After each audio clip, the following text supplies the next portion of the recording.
street Yeet prep on Chainz. We're going to be doing an oil change, seeing what his oil looks like. I haven't taken this oil out. It's the same oil that I did 2021 drag week with.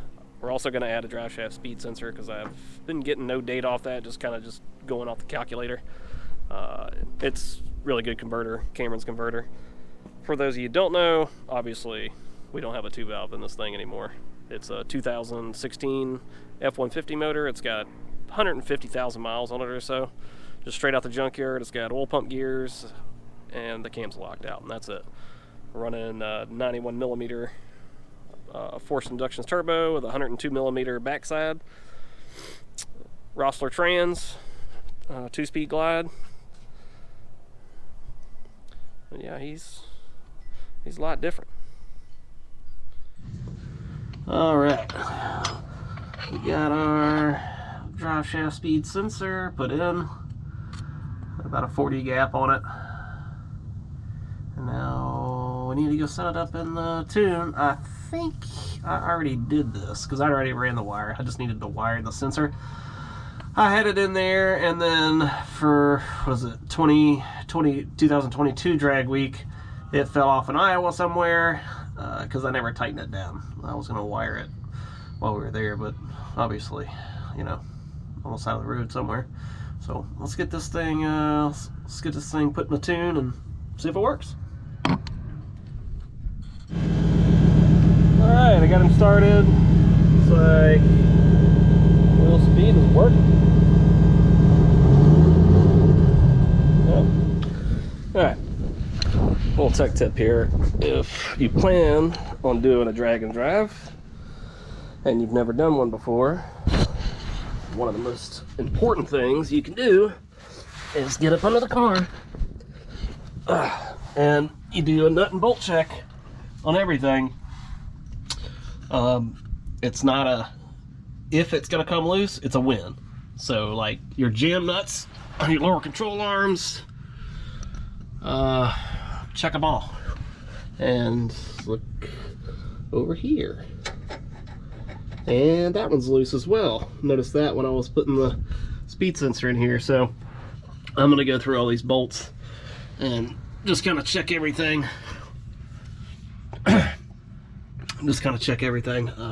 Jam nuts, lower control, upper control arm bolts, make sure all that stuff is tight, because we did have on sick week last year, the lighting's kind of bad up in here, sorry, the upper control arm bolt, the nut was loose and the car was doing weird stuff with the line, and that ended up being the issue. So let's make sure you're checking all your stuff. You don't want a wheel falling off or shock coming flying off, rear end explode, all that kind of good stuff. So when Mark was doing the ceramic coat on the car, I had came over after the fact and was just working on little things, and I had gotten pulled over for the tag lights, because usually at nighttime I don't drive the car without the trailer on. Usually drag week, sick week stuff, if you're out at night, you usually got the trailer on. I didn't think about it. So we had gone and tested, me and my buddy Matt, and came back and we got pulled over. Didn't have any tag lights, so I tried my best to clean these up, but these things are just straight junk. So, you know, we're just fixing the little things on the car and giving it everything that it needs so we don't get pulled over. It's nice to have all your lighting, and these old Ford boys are they're just junk. And I'm not sure why Ford did this, but anyways, so they're screws, but they're really just not. They just pull out, and then these little guys pull out like that. Boom, boom. Unplug it from the light. Take the light completely out, actually. Yeah. Actually switch these over to LEDs too. They worked, but only slightly. Like Gizmo over there still in my work blanket. It's rude. And then shove this good little guy in. Flip them the correct way.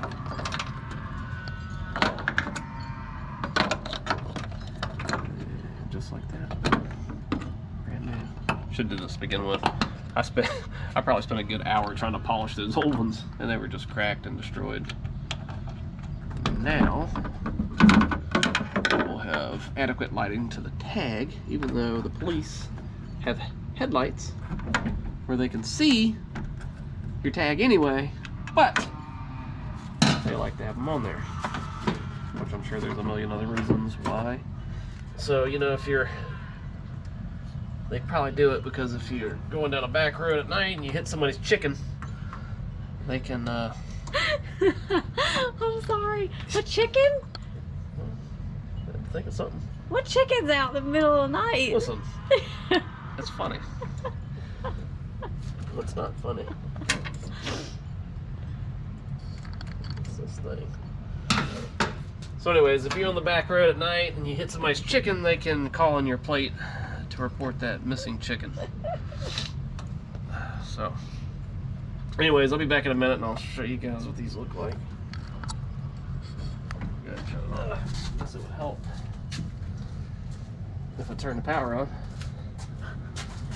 You know, put that on top of there. And then we got 12.4 volts of deliciousness.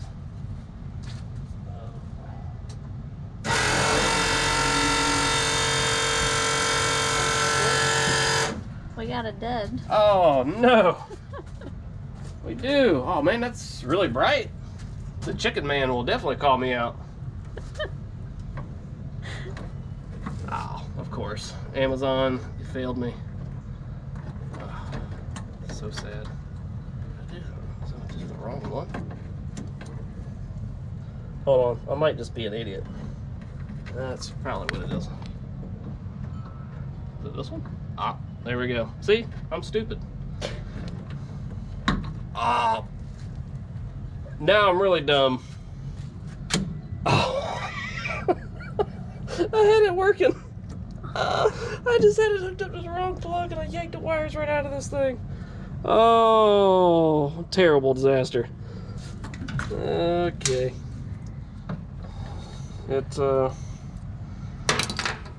hurts to be dumb. Like the rest of this car, it's not perfect. But it does work good, and it's lasted a long time. Boom, boom. That looks terrible, but both work, so they can't pull me over and go, "Oh, your stuff don't work." And the chicken farmer can call me in about his murdered chicken. Perfect. Feels darker outside, it probably look just as terrible. So, anyways, that's done. Alright, time to go get some breakfast. Put some miles on Chainz today. Just make sure nothing weird's going on. You never know. Put miles on it and maybe we can fix something before we go. Make sure our lights are all working.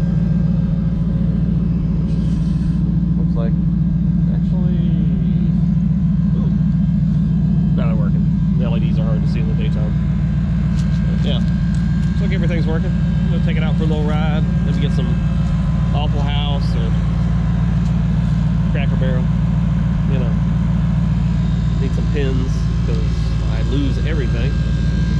And little 1/4-inch pins here that holds the top of the trailer on are gone. I have lost every single one of them, so I'm using the master locks to keep the thing down. All right.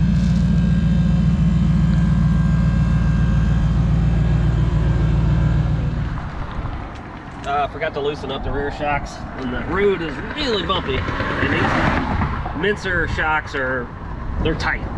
They're tight when they're all the way loose. So if they're set up for the track and you go down the road, you definitely notice it and just beat you to death.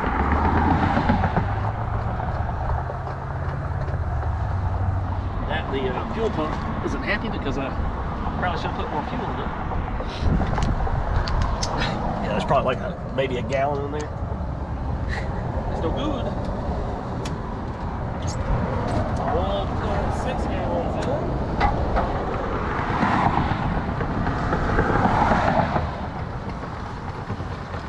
use this as a footrest. Look at that.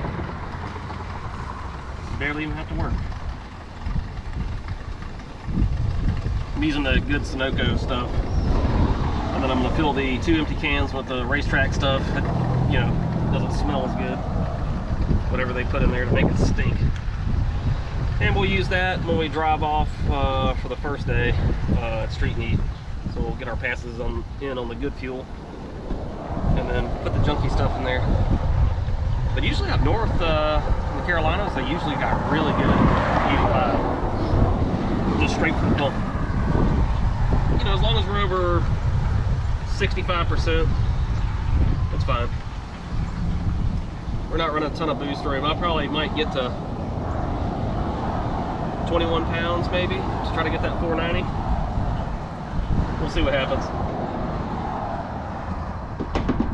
I just got back from breakfast. Everything ran good. Chainz is, you know, he's a cruiser, man. You loosen those shocks up and he just cruises. One issue. I rebuilt this turbo and either the drain line has got something in it, because every time I hit the brakes or come down, you know, stop or throw the chute, it is puffing a bunch of white smoke out of it, unfortunately. So either I messed the ring, there's like little piston rings on the back side of the turbine when you push it into the turbine wheel. When you push it into the turbine housing, they have to be opposite of each other. So either I messed that up, or there's some issue going on with the drain line, because it's never smoked like that before. It's not a lot, it's just when you hit the brakes. I'm gonna look at the drain line and see if I can get that fixed. If not, it kind of just is what it is. Or when I get back, I'll send it out to actually get a real rebuild. But yeah, we're gonna be ready to get loaded up here probably tomorrow. I'll probably put the car on the trailer, and today I got a big job gathering up all these tools and everything, and finding a home for them all, make everything nice and neat. Yeah, but that's gonna end it for this video, for the prep stuff. Hope you guys enjoy.